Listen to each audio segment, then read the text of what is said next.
Assalamualaikum warahmatullahi wabarakatuh. Perkenalkan, nama saya Lydia Mulyani dengan NPM 2229051044, Fakultas dari Farmasi Universitas Jodhpur Medan. Baik, pada kesempatan kali ini saya akan menjelaskan tentang sistem operasional distribusi dan cara kerja obat dengan baik atau yang disebut dengan CDOB.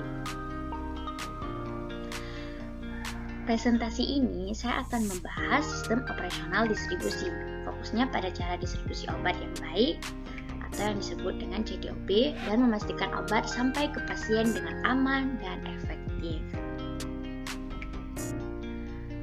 Pengantar sistem operasional distribusi. Sistem operasional distribusi penting dalam farmasi. Tujuannya adalah efisien dan keamanan, mencakup proses penerimaan, penyimpanan, dan pengiriman, dan memastikan kualitas obat terjaga hingga ke tangan konsumen. Yang pertama, penerimaan.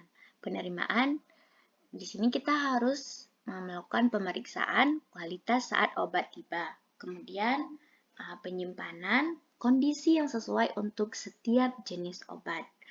Yang terakhir ada pengiriman. Nah, memastikan obat sampai dengan tepat waktu. Kemudian ada prinsip-prinsip dasar cara distribusi obat dengan baik. Cara distribusi obat dengan baik atau yang disebut dengan CDOB adalah pedoman distribusi obat. Tujuannya menjaga mutu obat, kemudian meliputi aspek personel, fasilitas, dan dokumentasi. Semua proses harus terdokumentasi dengan baik. Yang pertama ada personel, kompeten dan terlatih. Yang kedua ada fasilitas, memadai dan terawat. Yang ketiga ada dokumentasi, lengkap dan akurat. Kemudian ada elemen kunci dalam sistem distribusi farmasi. Sistem distribusi farmasi memiliki elemen penting, antara lain manajemen rantai pasok dan logistik. Juga penting adalah penanganan produk yang tepat, memastikan keamanan dan efektivitas obat. Yang pertama ada logistik, pengiriman yang efisien. Yang kedua ada rantai pasok, manajemen yang terintegrasi. Yang ketiga ada penanganan sesuai dengan standar. Manajemen risiko dalam distribusi obat. Distribusi obat punya risiko. Perlu manajemen risiko yang efektif, identifikasi potensi masalah, dan mitigasi risiko. Memastikan keamanan obat selama distribusi. Pertama, identifikasi. Yang kedua, analisis. Yang ketiga, ada mitigasi. Dan yang keempat, evaluasi. Kemudian ada dokumentasi dan pencatatan dalam cara distribusi obat dengan baik. Dokumentasi penting dalam cara distribusi obat dengan baik atau yang disebut dengan CDOB. Semua proses harus dicatat dengan tujuan ketertelusuran dan akuntabilitas. Catatannya harus lengkap, akurat, dan mudah diakses.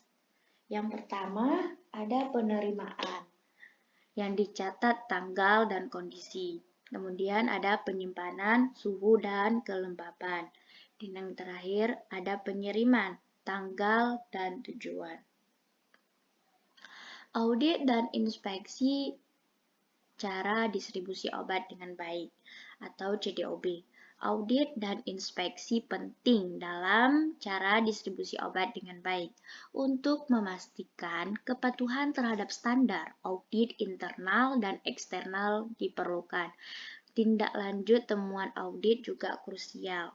Yang pertama ada persiapan, yang kedua pelaksanaan, yang ketiga tindak lanjut. Oke, yang terakhir ada kesimpulan dan implementasi praktis. Sistem distribusi